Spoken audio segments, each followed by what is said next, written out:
নওগাঁর পোরশায় বিএনপির নবনির্বাচিত কমিটির সংবর্ধনা ইউনিয়ন কমিটির কর্মী সভা অনুষ্ঠিত। নওগাঁ জেলা প্রতিনিধি জাকির হোসেনের পাঠানো তথ্যে থাকছে বিস্তারিত। নওগাঁর পোরশায় জাতীয়তাবাদী দল বিএনপির নবনির্বাচিত কমিটির সংবর্ধনা ও রাষ্ট্র কাঠামো মেরামতে ৩১ দফা বাস্তবায়নের লক্ষ্যে তিনপুর ইউনিয়ন বিএনপির কর্মী সভা অনুষ্ঠিত হয়েছে। রবিবার সকালে পোরশা শহীদ পিঙ্কু বালিকা উচ্চ বিদ্যালয় মাঠে তিনপুর ইউনিয়ন বিএনপির আয়োজনে সংবর্ধনা ও কর্মী সভায় প্রধান অতিথির বক্তব্য রাখেন পোরশা উপজেলা বিএনপির সভাপতি শাহ আহমেদ মোজাম্মেল চৌধুরী। এই সময় প্রধান বক্তা হিসেবে বক্তব্য রাখেন উপজেলা বিএনপির সাধারণ সম্পাদক সাদেকুল ইসলাম। এ সময় বিশেষ অতিথি হিসেবে বক্তব্য রাখেন সাংগঠনিক সম্পাদক আবু হোসেন বাবু, বশির শাহ প্রমুখ। সংবর্ধনা প্রদান অনুষ্ঠানে উপজেলা বিএনপির সিনিয়র যুগ্ম সাধারণ সম্পাদক সাকিন জাবেদের সঞ্চালনায় সভাপতিত্ব করেন তিনপুর ইউনিয়ন বিএনপির সভাপতি বেলাল হোসেন।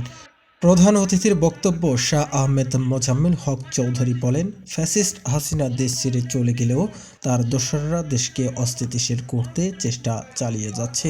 আওয়ামী লীগের দোসরদের চিহ্নিত করে দ্রুত আইনের আওতায় নিয়ে আসতে হবে।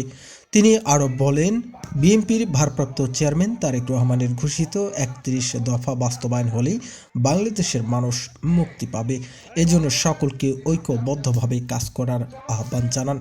সংবর্ধনা ও কর্মী সভার আগে বিজয়ের মাস ডিসেম্বর উপলক্ষে বিজয় শোভাযাত্রা বের করেন পোরশা বিএনপির নেতৃবৃন্দ।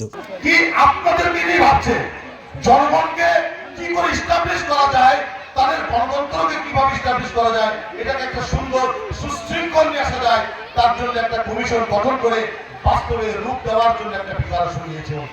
কি সংগ্রামী ভাই, ঠিক আছে না? কি দরকার আছে তো নাকি? দরকার আছে তো নাকি?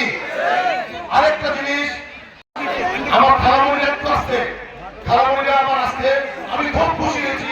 আমার মিরপুরের মা বোনরা আসছে, আমি খুবই খুশি হয়েছি। তাদেরকে কি বলে ধন্যবাদ জানাবো আমার কাছে ভাষা নাই। আমি চিরকৃতজ্ঞ আপনাদের কাছে আছি। পোরশা উপজেলায় বিগত দিনে মনে করেন যে আমাদের বিএনপি ছিল, কিন্তু কোনো সংগঠন ছিল না। সংগঠন ছিল বলে আপনারা সংগঠনই ছিল, কিন্তু তাদের মহাজাবের ভাই চৌধুরী যখন পোরশা উপজেলায় পদার্পণ করলো,